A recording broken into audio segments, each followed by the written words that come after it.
الحمدللہ وحدہ علی ومجدہ واسأل عونہ وتوسلا وصلی علی خیر الانام محمد وسلم وآل والصحاب ومن تلا اما بعد اعوذ باللہ من الشیطان الرجیم بسم اللہ الرحمن الرحیم۔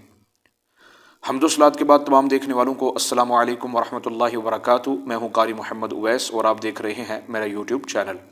امید ہے کہ تمام ناظرین اکرام و طلباء اکرام خیر و عافیت کے ساتھ ہوں گے۔ ان تمام احباب کا تہ دل سے میں شکریہ ادا کرتا ہوں جنہوں نے میرے چینل کو سبسکرائب کیا اور میرے ساتھ میرے مشن میں شامل ہوئے۔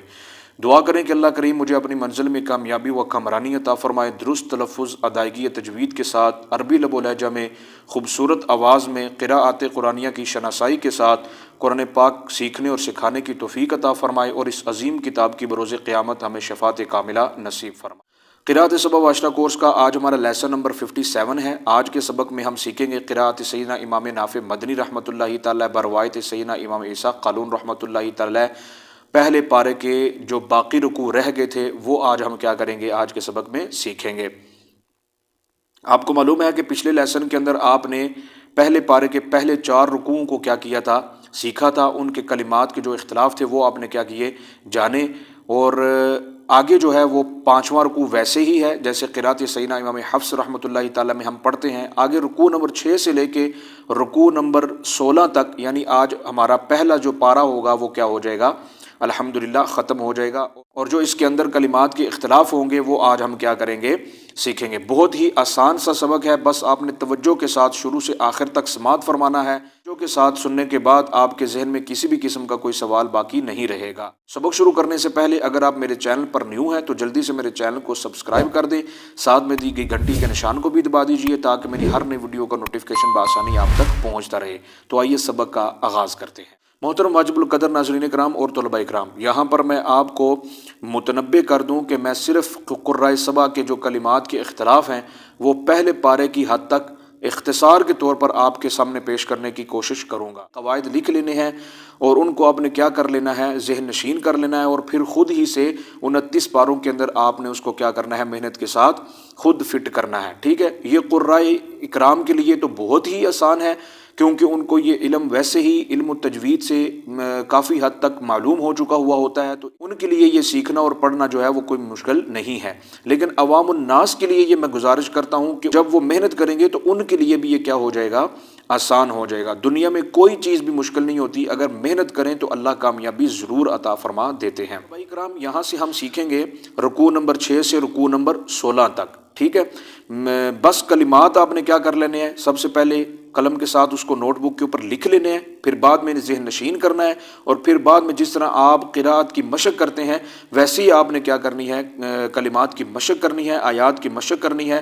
تو جس طرح قراءت سیدنا امام حفص رحمۃ اللہ تعالی علیہ آپ پڑھتے ہیں، تو جب یہ کلمات آپ سیکھ لیں گے تو انشاءاللہ العزیز بفضلہ تعالی آپ قراءت سیدنا امام عیسیٰ قالون رحمۃ اللہ تعالی بھی ساتھ کیا کر لیں گے، سیکھ لیں گے۔ تو ہم کتنے خوش نصیب ہیں کہ ہم رسول اللہ صلی اللہ علیہ وآلہ وسلم کی قراءتیں کیا کر رہے ہیں، سیکھ رہے ہیں۔ جو آپ کی دہن مبارک سے نکلے ہوئے کلمات جو ہیں، جو اللہ کریم نے آپ کے اوپر مبارک یہ ذکر نازل کیا، وہ آپ کے دہن مبارک سے نکلے ہوئے یہ کلمات ہمیں سیکھنے کا کیا مل رہا ہے، موقع میسر ہو رہا ہے۔ یہ موقع آپ نے ہاتھ سے جانے نہیں دینا، جتنا ہو سکے دوسروں کو بھی اس چیز کی طرف دعوت دیں، خود بھی سیکھیں اور دوسروں کو بھی سکھائیں۔ تو آئیے سبق کی طرف چلتے ہیں۔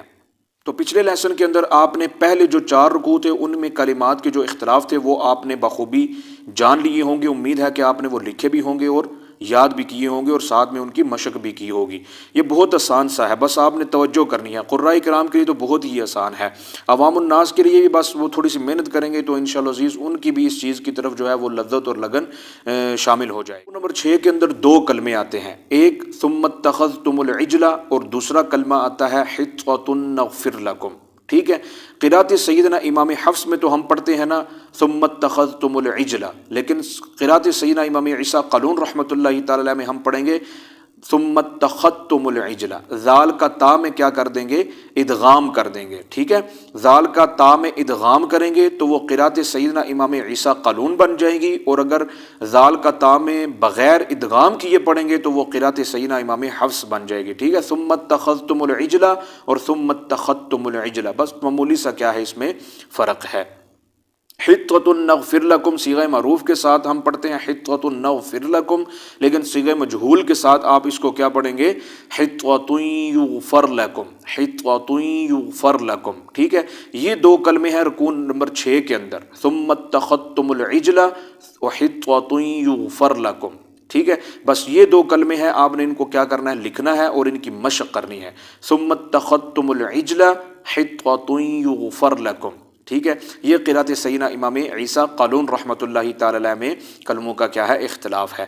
رکوع نمبر 7 کے اندر آتا ہے ذَلِكَ بِأَنَّهُمْ كَانُوا يَكْفُرُونَ بِآيَاتِ اللَّهِ وَيَقْتُلُونَ النَّبِيِّينَ، تو وَيَقْتُلُونَ النَّبِيِّينَ کو ہم پڑھیں گے وَيَقْتُلُونَ النَّبِيِّينَ، وَيَقْتُلُونَ النَّبِيِّينَ، ٹھیک ہے۔ حمزہ کو اس میں کیا کریں گے؟ داخل کریں گے۔ یہاں پر نوٹ کر لیں بات کہ جہاں پر بھی النبی، النبوہ، نبیون، نبیین، انبیاء آئے گا تو وہاں پہ سیدنا امام عیسیٰ قانون رحمۃ اللہ تعالیٰ کی قرات میں ہم کیا کریں گے؟ حمزہ کو داخل کریں گے۔ تو جہاں پر بھی آئے گا وَيَقْتُلُونَ النَّبِيُّونَ آئے گا تو نبیون پڑھیں گے، نبیین آئے گا تو نبیین پڑھیں گے، ٹھیک ہے۔ وَيَقْتُلُونَ النَّبِيِّينَ، ٹھیک ہے، یہ پڑھیں گے۔ یہ تھا رکوع نمبر 7 کے اندر صرف ایک کلمے کا اختلاف۔ اب آپ سوچتے ہوں گے کہ یہ تو بہت ہی آسان سا ہے، جو ہمیں معلوم ہی نہیں تھا، کہ ہم سوچتے تھے یہ تو بڑا مشکل کام ہے، یہ مشکل نہیں ہے، یہ بہت آسان ہے۔ تو جب بھی کسی کام کا انسان ارادہ کر لیتا ہے تو اللہ پاک اس کے لیے وہ کام کیا کر دیتے ہیں؟ آسان کر دیتے ہیں۔ اور ویسے بھی قرآن جو ہے یہ اللہ کا بابرکت کلام ہے، اور اس کا اعجاز سب سے بڑا یہ ہے کہ اس کو ہر عام و خاص کیا کر سکتا ہے؟ پڑھ سکتا ہے۔ یہ بہت ہی آسان۔ آگے رکوع نمبر 8 میں 2 کلمے آتے ہیں، ان کا آپ نے اختلاف کیا کرنا ہے؟ یاد کرنا ہے اور لکھنا ہے۔ رکوع نمبر 8 کے اندر ایک آتا ہے والصابئین، والصابئین، تو ہم اس میں بغیر حمزہ کے پڑھیں گے، ٹھیک ہے۔ والصابئین کو والصابین پڑھیں گے، والصابین، والصابین، والصابئین کو والصابین پڑھیں گے، بغیر حمزہ کے پڑھیں گے۔ اور آگے دوسرا کلمہ ہے قالوا اتتخذنا ہزوا، تو ہزوا کو ہم کیا کریں گے؟ ہزوا پڑھیں گے، حمزہ کے ساتھ پڑھیں گے، ہزوا، ہزوا، ہزوا کو ہزوا، ہزون کو ہزوان پڑھیں گے، ٹھیک ہے۔ یعنی حمزہ کو اس کی جگہ میں، واو کی جگہ میں لے آئیں گے۔ آگے رکوع نمبر 9 میں بھی وہی وَلَقَدْ جَاءَكُم مُوسَىٰ بِالْبَيِّنَاتِ ثُمَّ اتَّخَذْتُمُ الْعِجْلَ کو ثُمَّ اتَّخَذْتُمُ الْعِجْلَ کیا کریں گے؟ پڑھیں گے۔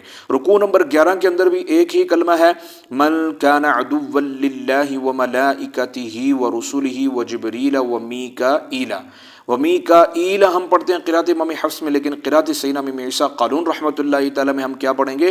وَمِيكَائِيلَ، وَمِيكَائِيلَ، ایلا لمبا نہیں کریں گے، حرکت کی مقدار بس پڑھیں گے، زیر کسرہ ہے تو وَمِيكَائِيلَ نہیں پڑھیں گے، وَمِيكَائِيلَ پڑھیں گے، وَمِيكَائِيلَ، وَمِيكَائِيلَ، ٹھیک ہے۔ آگے آ جاتا ہے رکوع نمبر 13، اس کے اندر جو ہے وہ بھی ایک ہی کلمہ ہے بَلَا مَنْ أَسْلَمَ وَجْهَهُ لِلَّهِ وَهُوَ مُحْسِنٌ، تو وَهُوَ کا قاعدہ میں نے پیچھے ذکر کر دیا ہے کہ وَهُوَ کو وَهُوَ مُحْسِنٌ، وَهُوَ مُحْسِنٌ کیا کریں گے؟ پڑھیں گے۔ یہاں پر ایک بات نوٹ کر لیں کہ اگر ہیا اور ہوا سے پہلے فا، لام، واو اور ثم یہ حروف آ جائیں تو وہاں پر ہا کا کیا کریں گے؟ سکون کریں گے، ٹھیک ہے۔ فاہوا کو فاہوا، فاہیا کو فاہیا، ٹھیک ہے، اور واہوا کو واہوا، واہیا کو واہیا، ہم ہا کے سکون کے ساتھ کیا کریں گے؟ اس کو ادا کریں گے، ٹھیک ہے۔ واہوا محسن کو واہوا محسن، واہوا محسن، اس طرح پڑھیں گے۔ آگے رکوع نمبر 14 ہے، تو رکوع نمبر 14 کے اندر آتا ہے کلمہ اِنَّا أَرْسَلْنَاكَ بِالْحَقِّ بَشِيرًا وَنَذِيرًا وَلَا تُسْأَلُ، تو وَلَا تُسْأَلُ کو ہم کیا پڑھیں گے؟ وَلَا تَسْأَلْ، وَلَا تسأل پڑھیں گے۔ یہ قرأت سیدنا امام عیسیٰ قالون رحمۃ اللہ تعالیٰ میں کلمے کا کیا ہے؟ اختلاف ہے۔ آگے رکوع نمبر 15 ہے تو وہاں پہ کیا پڑھیں گے؟ وَلَا يَنَالُ عَهْدِ الظَّالِمِينَ کو وَلَا يَنَالُ عَهْدِيَ الظَّالِمِينَ، یا کہ فتحہ کے ساتھ کیا کریں گے؟ پڑھیں گے وَلَا يَنَالُ عَهْدِيَ الظَّالِمِينَ۔ تو رکوع نمبر 15 کے اندر 2 کلمے ہیں، ایک وَلَا يَنَالُ عَهْدِ الظَّالِمِينَ اور وَاتَّخِذُوا مِن مَّقَامِ إِبْرَاهِيمَ مُصَلًّى۔ تو ان 2 کلمات میں بھی بڑا معمولی سا فرق ہے۔ وَلَا يَنَالُ تو ان کلمات میں بڑا معمولی سا جو ہے وہ بس اختلاف ہے. ولا ینال عہد الظالمین کو یا کے فتح کے ساتھ پڑھیں گے، ولا ینال عہدی الظالمین پڑھیں گے، ٹھیک ہے. اور واتخذوا کو واتخذوا خا کے فتح کے ساتھ واتخذوا من مقام ابراہیم مصلی پڑھیں گے. جب آپ اس قرات کو سیکھ لیں گے نا، جب اس کے مطابق جب پڑھنے کی کوشش کریں گے تو آپ کو ایک منفرد قسم کا لطف اور لذت کیا ہوگی، حاصل ہوگی. اور آپ پڑھتے جائیں گے اور لطف حاصل کرتے جائیں گے، اور آپ کی توجہ قراءات میں اختلاف کا سب سے بڑی ایک حکمت جو میں نے سمجھی ہے وہ یہ سمجھی ہے کہ عام طور پہ ہم جب قراءت امام حفص رحمۃ اللہ تعالی پڑھتے ہیں تو اس میں ہمارا ذہن بھٹک جاتا ہے، کہیں دنیاوی معاملات میں کیا ہو جاتا ہے، مشغول ہو جاتا ہے، جس کی وجہ سے ہم قرآن میں پڑھتے پڑھتے بھول جاتے ہیں. لیکن اختلاف کا یہ سب سے بڑی حکمت یہ ہے کہ اس میں توجہ کی بڑی ضرورت کرنی پڑتی ہے، توجہ کی خاص ضرورت پڑتی ہے. جب ہماری توجہ جیسے ہی ہٹے گی ویسے ہی کلمے کیا ہو جائیں گے، آگے پیچھے ہو جائیں گے، ٹھیک ہے. تو ہمارے اس کی سب سے بڑی حکمت جو ہے وہ مجھے جو سمجھ میں آئی ہے وہ یہ ہے کہ جب آپ اس میں اختلاف کو مد نظر رکھ کے پڑھتے ہیں، ایک تو توجہ آپ کی نہیں بھٹکتی، آپ کی توجہ بیچ میں رہتی ہے، اور دوسری چیز یہ ہے کہ اس میں تفکر کرنا پڑتا ہے اور پھر غور و فکر کرنا پڑتا ہے جو اللہ کریم نے اپنے کلام کے اندر جو ہے وہ عوام الناس کے لیے، اپنے عباد کے لیے کیا کیا ہے، ذکر فرمایا. تو اس کی بہت ساری حکمتیں ہیں اختلافات کی، الحمدللہ ثم الحمدللہ. جب ہم ان کو سیکھیں گے نا تو پھر آپ کو اس کا لطف آئے گا. آگے رکوع نمبر 16 میں وَوَصَّى بِهَا ابراہیم کو وَأَوْصَى بِهَا ابراہیم پڑھیں گے. وَوَصَّى کو وَأَوْصَى، ٹھیک ہے. اور آگے آتا ہے أَمْ كُنْتُمْ شُهَدَاءَ إِذْ حَضَرَ. اذ حضر ہم پڑھتے ہیں تو ہم اس کو قرات سیدنا امام عیسیٰ قالون رحمۃ اللہ تعالی میں پڑھیں گے شہداء اذ حضر، ٹھیک ہے. دو حمزہ ہے نا امام حفص میں، شہداء اذ حضر. تو ہم قرات امام عیسیٰ قالون میں کیا پڑھیں گے، شہداء اذ حضر، ٹھیک ہے. آگے آتا ہے وما اوتی موسیٰ وعیسیٰ وما اوتی النبیون. تو وہی قاعدہ جو پیچھے سے فٹ کیا ہے، وما اوتی النبیون، وما اوتی النبیون، یہ قاعدہ ہم فٹ کریں گے.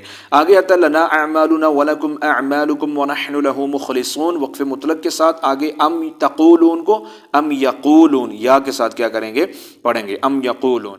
آخری کلمہ پارہ نمبر 1 کا رکوع نمبر 16 کے اندر وہ ہے قل اانتم کو قل اانتم اعلم ام اللہ. تو محترم ناظرین اکرام اور طلباء اکرام، یہ تھے پہلے پارے کے 16 رکوعوں کے اندر جو کلمات کا اختلاف تھا وہ میں نے آپ کے سامنے کیا کر دیا ہے، پیش کر دیا ہے. امید ہے کہ آپ نے اس سبق کو بخوبی توجہ کے ساتھ سماعت فرمایا ہوگا. ساتھ میں گزارش ہے کہ اس کو ضرور لکھیے گا. لکھنے کے بعد جب اس کی آپ پریکٹس کریں گے، ریاسل کریں گے، مشق کریں گے تو پھر انشاءاللہ عزیز یہ آپ کی زبان پر کیا ہوں گے، کلمات جاری ہو جائیں گے انشاءاللہ عزیز بفضلہ تعالی. کسی بھی قسم کا اس سبق کے متعلق آپ کا سوال ہوگا تو آپ مجھ سے کیا کر لیجئے گا، بلا جھجک پوچھ لیجئے گا انشاءاللہ العزیز. تو آپ کے تمام سوالات کا بر وقت جو ہے وہ میں آپ تک جواب پہنچانے کی کوشش کروں گا. مجھ نچیز کو اپنی دعاؤں میں یاد رکھیے. اگلے لیسن میں میری اور آپ کی ملاقات ہوگی. اللہ حافظ. السلام علیکم ورحمۃ اللہ وبرکاتہ.